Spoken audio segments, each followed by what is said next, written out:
রাজধানী লন্ডনে নিজস্ব বাড়িতে একটি পরিবার গড়ে 11 বছর বসবাস করেন। এরপর তারা অন্যত্র চলে যায়। অন্যদিকে দেশের অন্যান্য অঞ্চলে মানুষ গড়ে 9 বছর তাদের বাড়িতে থাকেন। এই হিসেবে লন্ডনের মানুষ সবচেয়ে বেশি দিন নিজের বাড়িতে থাকে।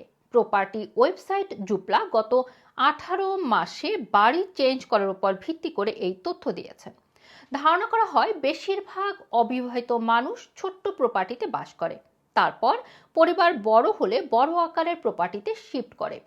রাজধানীতে 1 বা 2 বেডরুমের প্রপার্টিতে বসবাসকারী গড়ে 9 বছর যেখানে থাকেন, তিনি 3 বেডরুমে 11 বছর এবং চার চার বা তার বেশি বেডরুমের বাড়িতে লোকেরা গড়ে 12 বছর পর্যন্ত বাস করে এবং তারপরে অন্যত্র যায়।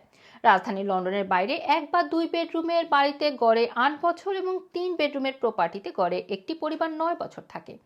বিশেষজ্ঞরা বলছেন যুক্তরাজ্যে অন্য যে কোনো এলাকার তুলনায় লন্ডনে বাড়ির দাম বেশি, ফলে স্ট্যাম্প ডিউটি অনেক বেশি। এছাড়া এক জায়গা থেকে অন্য জায়গায় মুভ করতে গেলে এভারেজে বেশি অর্থ খরচ করতে হয়। পাশাপাশি অন্যান্য অঞ্চলে খুব সহজেই সাশ্রয়ী মূল্যের প্রপার্টি পাওয়া গেলেও লন্ডনে পাওয়া অনেক কঠিন।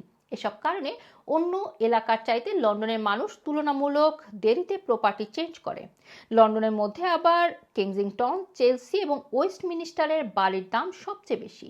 এসব এলাকায় গড়ে 12 থেকে 13 বছরের পর মালিকানা প্রপার্টি চেঞ্জ করেন।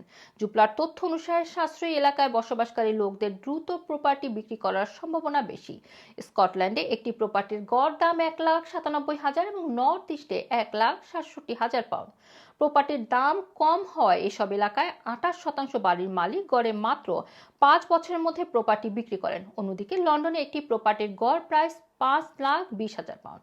এই গড়ের মধ্যে একজন ক্রেতাকে গড়ে 13,500 পাউন্ড স্টাম্প ডিউটি দিতে হয়।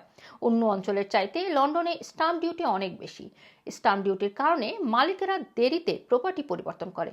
স্টাম্প ডিউটির পাশাপাশি স্টেট এজেন্ট ফি, কনভেন্সিং সার্ভে এবং ইপিসির জন্য অর্থ ব্যয় করতে হয়। এদিকে আগামী বছরের এপ্রিল থেকে স্টাম্প ডিউটি থ্রেশহোল্ড কমানো হবে বলে জানা গেছে। ধারণা করা হচ্ছে এতে প্রপার্টি বিক্রি অনেক বেড়ে যাবে। রোমানা রাখি, রান্নার টিভি, লন্ডন।